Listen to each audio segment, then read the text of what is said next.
Film की शुरुआत में बिल अपने छोटे भाई को एक पेपर बोट देता है। बाहर बारिश हो रही थी तो बिल का भाई उस पेपर बोट के साथ बारिश में खेलने निकल जाता है। बारिश का पानी बोट को बहाकर एक ड्रेन तक ले जाता है। बच्चा जैसे ही ड्रेन के पास अपनी बोट लेने जाता है, असली पेनीवाइज द क्लाउन पहली बार नजर आता है। पेनीवाइज बच्चे को उसकी बोट वापस देने का नाटक करता है, लेकिन ये उसका ट्रिक था। जैसे ही बच्चा पास आता है वो उसका हाथ काट लेता है। लेकिन आपके पास तो हाथ सेफ है, तो जल्दी से वीडियो को लाइक करो और चैनल को सब्सक्राइब करके मुझे थोड़ा मोटिवेशन दो। इस इंसिडेंट के बाद वो बच्चा गायब हो जाता है। किसी को नहीं पता वो कहाँ गया। सबको लगता है वो खो गया है। इसके बाद माइक नाम का एक लड़का दिखाया जाता है। वो शीप शेल्टर में होता है, जहाँ उससे एक भेड़ को शूट करने को कहा जाता है। वो ये नहीं कर पाता, लेकिन फैमिली बिजनेस होने की वजह से उसके लिए ये जरूरी था। फिर सीन बदलकर स्कूल के बच्चों को दिखाया जाता है। एक लड़की है बेवरली, जिसे उसकी क्लास में बहुत तंग किया जाता है। सभी बच्चे खुश हैं क्योंकि समर वेकेशन शुरू हो गए हैं। इसी बीच एक लेडी आती है जो अपनी मिसिंग बेटी को ढूंढ रही होती है। एक लड़का है हेनरी, जो काफी बदमाश है, और बिल वह उसके दोस्तों को परेशान करता है। बेवरली का दोस्त बेन भी इंट्रोड्यूस होता है। घर पर बिल को डांट पड़ती है क्योंकि वो अब भी मानता है कि उसका भाई जिंदा है। बिल को लगता है उसका भाई ड्रेन से होकर सीवर में चला गया होगा, लेकिन उसके पापा उसे ये सब बंद करने को कहते हैं क्योंकि उसका भाई अब नहीं है और उसकी माँ को ये सब सुनकर अच्छा नहीं लगेगा। मीट डिलीवर करते वक्त माइक को एक दरवाजा नजर आता है जिसके पीछे उसे कुछ अजीब सा लगता है। वहाँ से चीखने की आवाजें आती हैं और कई हाथ बाहर निकलते हैं। अचानक वो दरवाजा अपने आप खुल जाता है और माइक का सामना पेनीवाइज से हो जाता है। तभी हेनरी वहाँ आकर माइक को परेशान करता है और चला जाता है। बिल का एक दोस्त अपने पापा के ऑफिस में बुक रखने जाता है, जहाँ उसे एक लेडी की डरावनी पेंटिंग दिखती है। उसे अक्सर उसी पेंटिंग से डर लगता है। दरअसल ये भी पेनीवाइज ही था जो लोगों को उनके डर से डराता है। बिल अपने दोस्तों को लेकर सीवर लाइन की तरफ बढ़ता है। वहीं बेन लाइब्रेरी में बैठकर पोएट्री लिख रहा होता है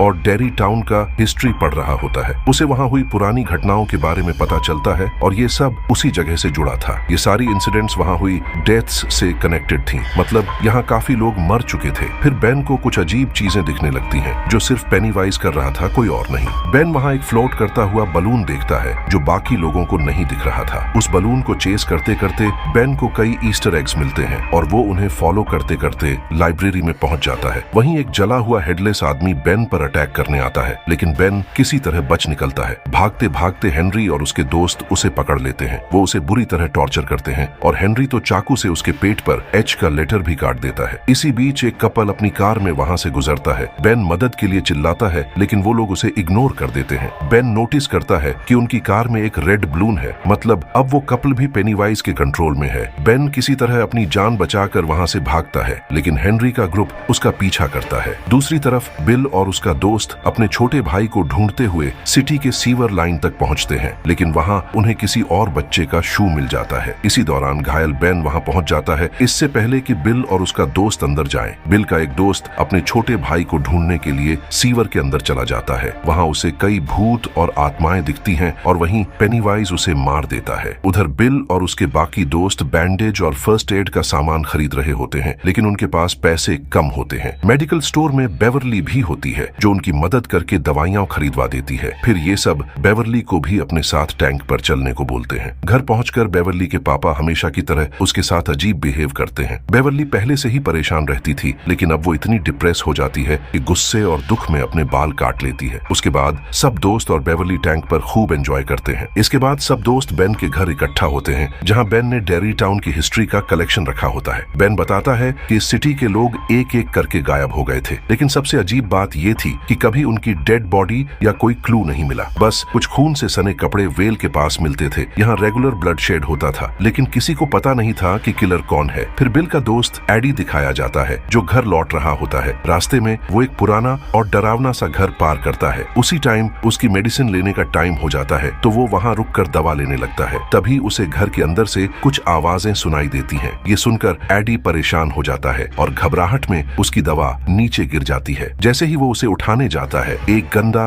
बीमार और अजीब सा दिखने वाला आदमी उसे डरा देता है। डराते हुए वो एडी को उस पुराने घर की तरफ ले जा रहा था, लेकिन एडी डर के मारे घर के पीछे की तरफ भाग जाता है। वहीं पीछे एडी का सामना पेनीवाइज से होता है, लेकिन वो किसी तरह वहाँ से भाग निकलता है। उधर बेवरली घर के अंदर एक पोएट्री कार्ड पाती है। वो उसे पढ़ने के लिए वॉशरूम में चली जाती है। पढ़ते पढ़ते उसे वॉश बेसिन से बच्चों की आवाजें सुनाई देती हैं। बेवरली नापने वाली टेप को बेसिन के ड्रेन होल में डालती है तो अचानक उसमें से खून और इंसानों के बाल निकलने लगते लगते हैं जो उसके पूरे शरीर पर लिपट जाते हैं और उसे सिंक के ड्रेन की तरफ खींचने लगते हैं। फिर सिंक के ड्रेन से तेजी से इतना खून निकलता है कि पूरा वॉशरूम भर जाता है। बेवर्ली भी पूरी तरह खून में लिपट जाती है। रोने की आवाज सुनकर बेवर्ली का पापा वहां आता है, लेकिन वो ऐसे रिएक्ट करता है जैसे कुछ हुआ ही नहीं। इसी बीच बिल अपने छोटे भाई को याद करते करते किसी की मौजूदगी महसूस करता है और वहां कुछ फुटस्टेप्स देखता है। उन कदमों के निशान फॉलो करते करते बिल अपने छोटे भाई तक पहुंचता है जो उसे बेसमेंट में ले जाता है। पहले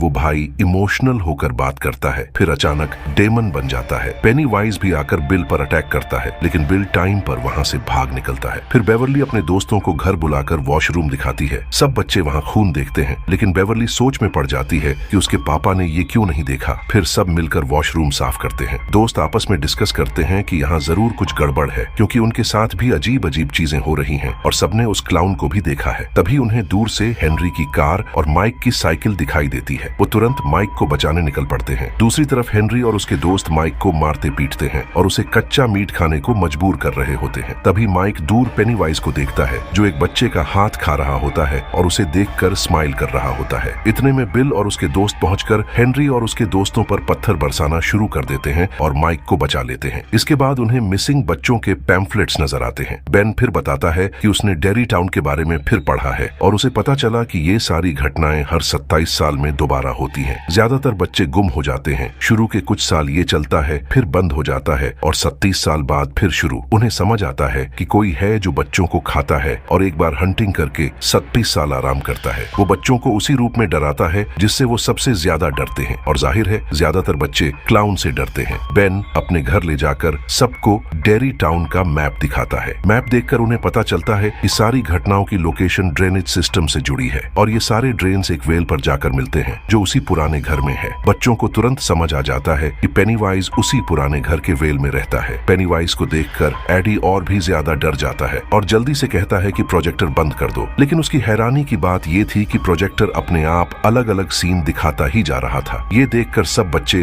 डर और कंफ्यूजन में पड़ जाते हैं। तभी स्क्रीन पर बिल के छोटे भाई की फोटो आ जाती है। अगले ही पल पेनीवाइज उसी फोटो के रूप में स्क्रीन से बाहर निकलकर बच्चों को डराने लगता है। सब बच्चे टेंशन में आ जाते हैं, लेकिन बिल फैसला करता है कि अब वो उस पुराने वेल पर जाकर पेनीवाइज का सामना करेगा। बिल की बात मानकर सारे बच्चे उसके साथ उस पुराने घर तक पहुंचते हैं। बिल कहता है हमें इसे रोकना पड़ेगा, वरना ये मिसिंग लोगों का सिलसिला ऐसे ही चलता रहेगा और अगला टारगेट हम में से कोई भी हो सकता है। घर में एंटर करते ही पेनीवाइज उन्हें अलग करने की कोशिश करता है। एडी फिर से ऊपर से गिर जाता है, डर के मारे उस भूत जैसे आदमी को देखकर, और बुरी तरह जख्मी हो जाता है। बिल का एक दोस्त रिची एक कमरे में फंस जाता है जो अलग अलग क्लाउन से भरा हुआ था और पेनीवाइज भी वहां आ जाता है, लेकिन बिल समय पर दरवाजा खोलकर रिची को बचा लेता है। फिर पेनीवाइज एडी की तरफ बढ़ता है, लेकिन बिल और रिची उससे पहले वहां पहुंच जाते हैं। पेनीवाइज दोनों पर अटैक करता है। तभी बेवर्ली एक आयरन रॉड उसके सिर पर मार देती है जिससे वो घायल हो जाता है। फिर भी वो बच्चों को डराना बंद नहीं करता और अपने बड़े नाखूनों से बेन को जख्मी कर देता है, लेकिन सब बच्चे साथ में थे और पेनीवाइज घायल था तो वो बिना और नुकसान किए वहां से चला जाता है। बिल उसे चेस करता है और देखता है कि वो वेल के अंदर जा रहा है। फिर सब बच्चे अपनी जान बचाकर उस घर से बाहर निकल जाते हैं। बिल कहता है कि वो फिर वापस आएंगे पूरी तैयारी के साथ और बहादुरी से पेनीवाइज का सामना करेंगे, लेकिन कोई भी उसकी बात नहीं मानता, सिर्फ बेवर्ली छोड़कर। बाकी सब कहते हैं कि वो कभी उस घर में नहीं जाएंगे। रिची कह देता है कि बिल का भाई अब जिंदा नहीं है और ये सुनकर बिल गुस्से में आग बबूला हो जाता है। दोनों के बीच झगड़ा हो जाता है और ग्रुप अलग हो जाता है। बेवर्ली समझाती है ये पेनीवाइज का प्लान है तुम्हें अलग करने का, क्योंकि उसे पता है कि अगर तुम साथ रहोगे तो उसे हराना आसान होगा, लेकिन कोई भी उसकी बात नहीं सुनता। उधर हेनरी अपने घर के पास लगे लेटर बॉक्स के ऊपर एक उड़ता हुआ रेड बलून देखता है जो पेनीवाइज की मौजूदगी का संकेत था। बॉक्स खोलने पर उसे वही चाकू मिलता है जो जंगल में बेन के पीछे भागते हुए खो गया था। चाकू हाथ में आते ही पेनीवाइज पूरी तरह हेनरी को अपने कंट्रोल में कर लेता है और उसे अपने पापा को मारने के लिए कहता है। हेनरी पेनीवाइज के काबू में आकर सच में अपने सोते हुए पिता को मार देता है। इसी बीच बेवर्ली का पापा भी उसके साथ गलत हरकत करने की कोशिश करता है, लेकिन बेवर्ली उसे लात मारकर वहां से भाग जाती है और बाथरूम में जाकर खुद को लॉक कर लेती है। उसका पापा बाथरूम का दरवाजा तोड़कर अंदर घुस आता है तो बेवर्ली अपनी जान बचाने के लिए सिंक उसके सिर पर दे मारती है। सिंक का वार लगने से बेवर्ली का पापा बेहोश होकर गिर जाता है। इसी दौरान बिल बेवर्ली को ढूंढते ढूंढते उसके घर पहुंचता है, जहां उसे बेवर्ली के पापा की डेड बॉडी और दीवार पर पेनीवाइज का लिखा मैसेज मिलता है, you die if you try. अगर कोशिश करोगे तो मर जाओगे। बिल अपने सब दोस्तों को बताता है कि पेनीवाइज बेवर्ली को अपने साथ ले गया है। ये सुनकर सब फिर से एकजुट हो जाते हैं उसे बचाने के लिए। सब फुल प्रिपरेशन और हथियार लेकर उस पुराने घर में वापस आते हैं पेनीवाइज का सामना करने। उधर बेवर्ली को होश तब आता है जब कुछ बूंदें खून की उस पर गिरती हैं। होश में आकर वो देखती है कि वो एक बड़े से ड्रेन में है जहाँ कचरे का ढेर छत तक जमा है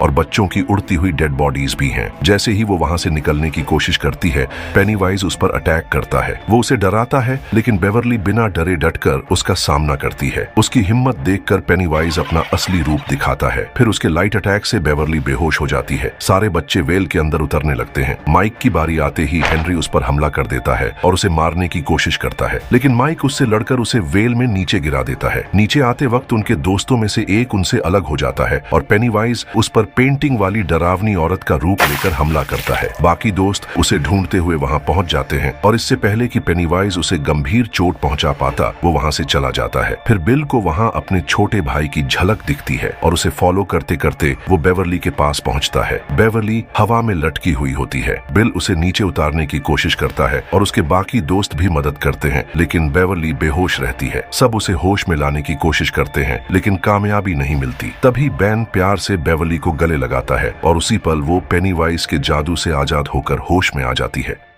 देखिए, मैं आप लोगों से हाथ जोड़कर माफी मांगता हूं, मैं अभी कुछ कहना नहीं चाहता। इसके बाद पेनीवाइज बिल के छोटे भाई का रूप लेकर उसे घर चलने का ऑफर देता है। बिल रोते हुए कहता है, मुझे पता है तुम मेरे भाई नहीं हो, और अपनी गन से उसे शूट कर देता है। फिर पेनीवाइज अपने असली रूप में आकर सब पर अटैक करता है। सब बच्चे एकजुट होकर उसका सामना करते हैं, लेकिन पेनीवाइज बिल को पकड़ लेता है। पेनीवाइज कहता है, तुम्हारा डर मेरी पावर को और स्ट्रॉन्ग बना देगा। बिल को मेरे पास छोड़ दो, मैं बाकी सबकी जान बख्श दूंगा। तुम यहाँ से चले जाओ और मैं भी 27 साल के लिए आराम करने चला जाऊंगा बिल को मारकर। लेकिन उसकी यही बात उसके लिए जाल बन जाती है, क्योंकि बच्चे फिर से एकजुट होकर उस पर हमला कर देते हैं। पेनीवाइज हर बच्चे को उसके सबसे बड़े डर का रूप लेकर डराने की कोशिश करता है, लेकिन बच्चे डटे रहते हैं। अब डर पेनीवाइज को लगने लगता है, क्योंकि वो सब एक साथ थे और बहादुरी से लड़ रहे थे। उन्होंने मिलकर उसे घायल भी कर दिया। बच्चों की यूनिटी उसे मजबूर कर देती है हार मानने पर, और डर के मारे पेनीवाइज 26 साल के लिए भूखा रहकर वहाँ से चला जाता है। और यहीं पर मूवी खत्म हो जाती है। पर इससे भी ज्यादा डरावनी एक और मूवी है, जिसमें एक शैतान मैरिड औरतों के ड्रीम्स में आकर उन्हें प्रेग्नेंट कर देता है। इस मूवी को आप यहाँ टच करके देख सकते हो, और ऐसे ही जबरदस्त मूवीज के लिए चैनल को सब्सक्राइब जरूर कीजिए।